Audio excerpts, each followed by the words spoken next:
Hi guys, and welcome to the Stephen King Cemetery Club.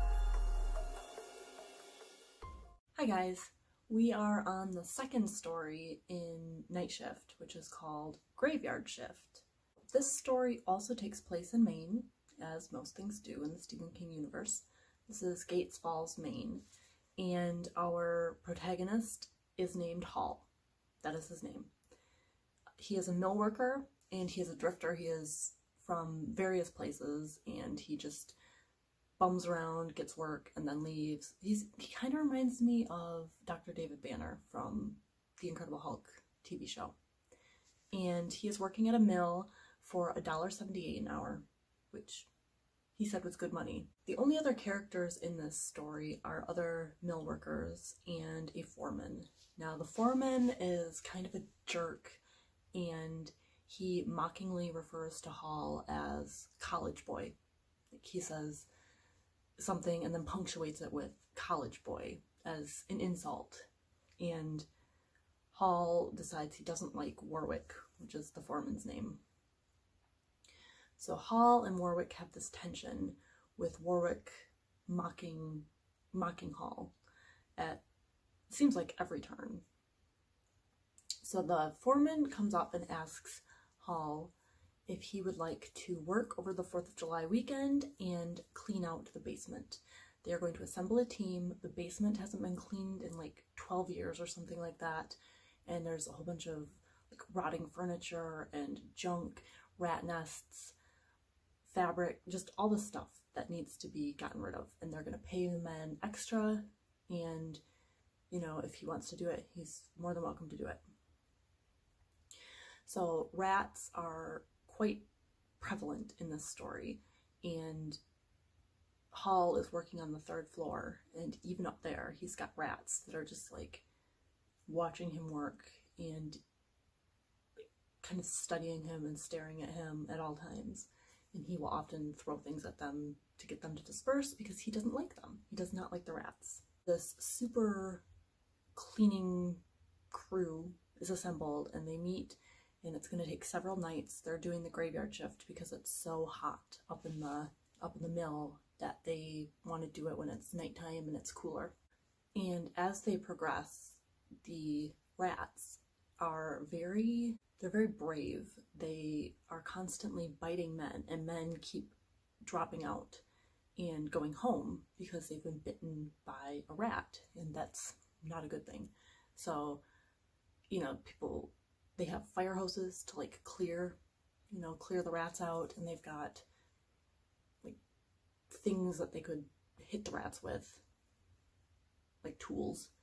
But you know, it's becoming more and more common that these men are getting attacked by rats. And there is one guy who gets a rat that launches itself at his chest and starts gnawing at him, and he cannot he can't slap it off, he can't pull it off. It's just attacking him and like digging in, and it leaves like a bite mark through his outerwear and his shirt, and you know, it's quite disturbing. Hall mentions that he sees a rat that is as large as a 6-week-old puppy. And as things are progressing, Warwick, the foreman, is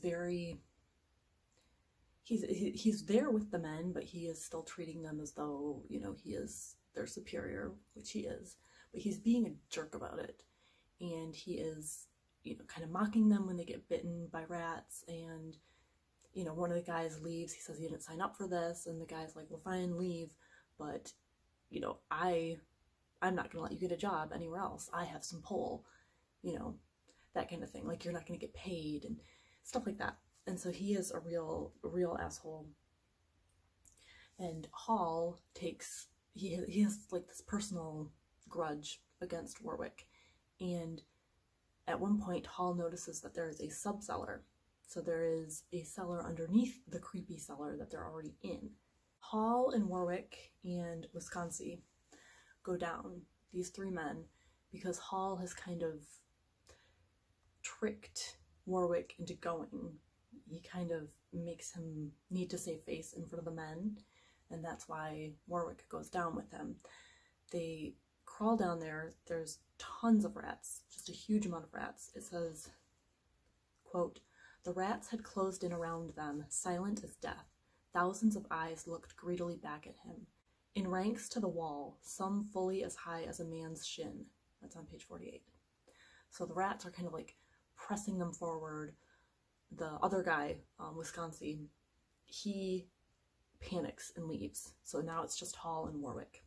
And they are going on and on, further and further, and it's kind of like they're playing this game. It's like a pissing contest, like who's going to break first, who is going to outlast the other one, what is going to make them turn back.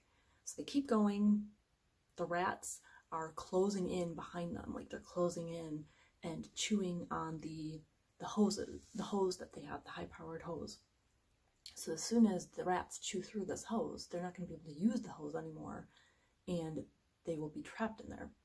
Yet they still keep going, which I don't know why. There are 3-foot-high rats with no hind legs, and they're blind.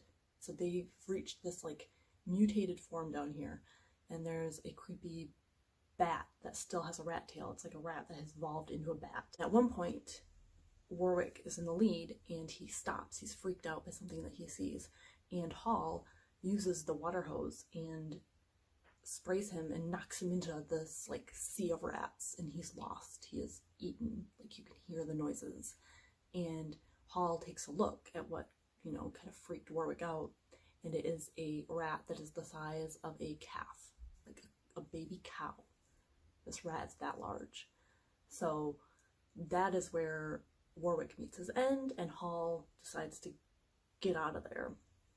He turns back, and as we expected, he does not make it out alive, and the other guys are waiting there, like up above, nervously, you know, waiting for them to come back up, and they don't.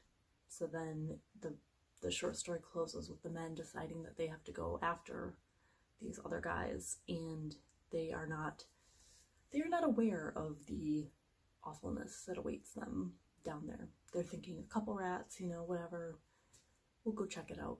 I like the short story. I don't understand why Hall is willing to push Warwick so much. Like, he has this urge to see Warwick break, but like at what cost, you know, the cost of his own life. And he hates the rats anyway. It's a very creepy thing.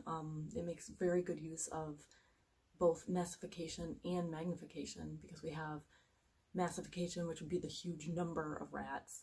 So like if something isn't really creepy, you can make it creepy by making tons of this one thing. Like the more you have of them, the creepier they are.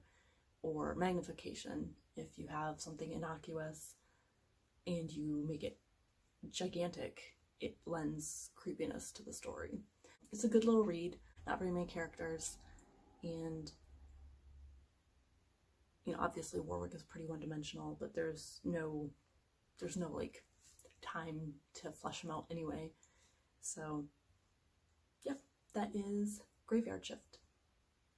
Next week we will talk about Night Surf. I think Night Surf is the next one. That's a really good one. Have a spooky day.